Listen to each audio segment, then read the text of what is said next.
I'm trying to work a $20 million deal in Miami right now in the midst of me losing $50,000 on this house. We're gonna talk to you about how we originally planned on making $100,000 here, and now we're planning on losing $50,000. I wanna walk you through all of that, what our original intention was, what sidetracked us, and the 5 things I wish we did better in this episode.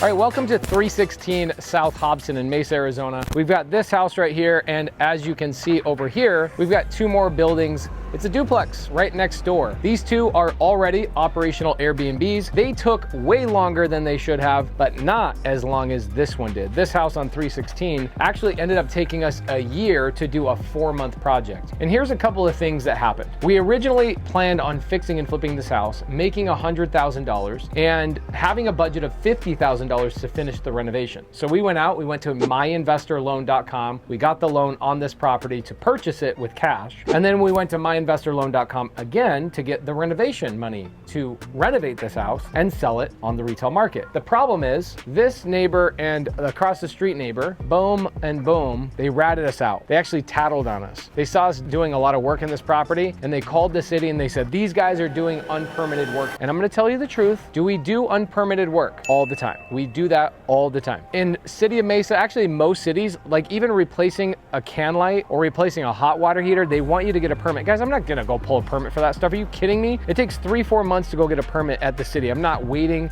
It's a freaking waste of time. So, well, guess what happened? We ended up getting a red tag. They put it right here on this window, and a red tag is where the city says stop working on the house, and they shut everything down. We sat here for nearly half a year paying monthly payments to my investor loan every single month, and it racked up and racked up and racked up. Now, by the time our project got back on its footings, or by the time our project got put back on its feet, rather, what ended up happening is construction materials went high. Our guys that were working on the project in the beginning, the ones that had done the demo, they were off under the project. So it was like we had to start this project all over, and it is such an arduous thing to have to do. So we just got sidetracked on this project, got so sidetracked. So we have something we're gonna do on this property instead of fixing and flipping it, and I'm gonna tell you why and what it is at the end of the video. But today, I wanna tell you the 5 things that I think we did incredibly wrong on this property. I wrote them down on my way over here because it's been on my mind for the last couple of weeks. Number 1, our project manager lost her motivation on watching this project. What happened is she got spread too thin because when we bought this property, we got red tagged. Now our focus gets pulled off the house. We go to other properties. And then when we tell her, hey, our property got the permit, we can start over. She's like, well, I'm over here. I'm in other places. So it really threw us off of our game. And our project manager really didn't spend much time over here. So our budget that was $50,000 ballooned very quickly and went up to $150,000.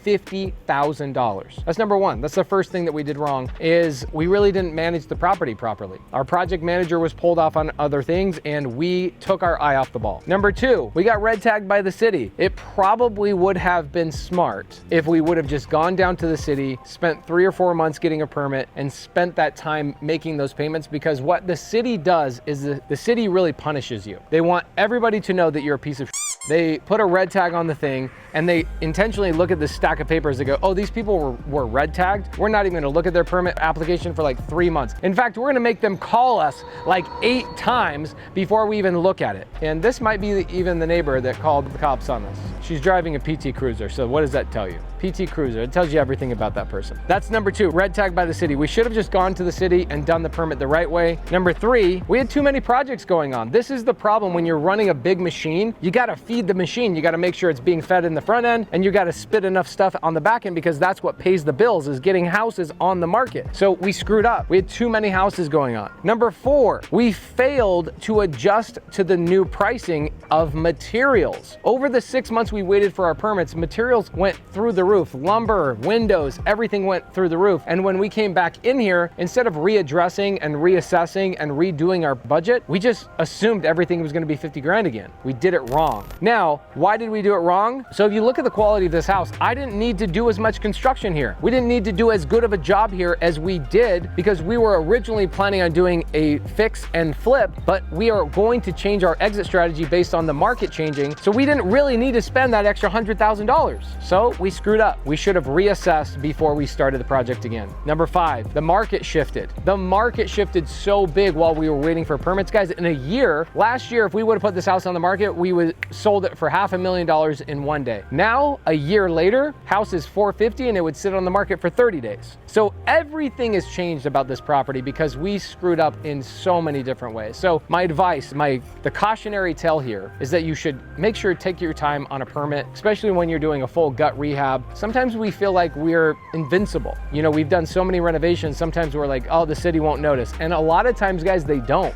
And I'm sorry, if you're the city of Mesa, you can kiss my ass right here because you suck. You take half a year for somebody to get a permit on a property, but you guys want your downtown and everything to look good? Give your investors a freaking permit. It's ridiculous how long things take. And so what you do is you put us investors that have small margins in a situation where we want to and need to skirt your rules and go around you because you guys suck. You're freaking like 9 to 5 mentality. You guys are just slow as molasses. There's no reason it should take as much time, especially with how much property taxes are. Get your guys' act together. You guys freaking suck. If I was gonna go back and do it again, I would have taken more time on the permit, on the upfront. I would have made sure to do what we normally do with our contractors is we show our contractors, here's your budget. If you can hit your budget, you get a bonus. If you don't hit your budget, every day you go past your timeline or your budget, we actually take money out of your compensation. And we didn't do that here. We were willy-nilly because we didn't have our eyes on the freaking prize. Hopefully you guys learned a couple of things. We are no longer going to fix and flip this house. We are going to, drum roll, make a comment down below if you know the answer. Drum roll, drum roll, drum roll. We're going to burr this house. So we bought it with hard money.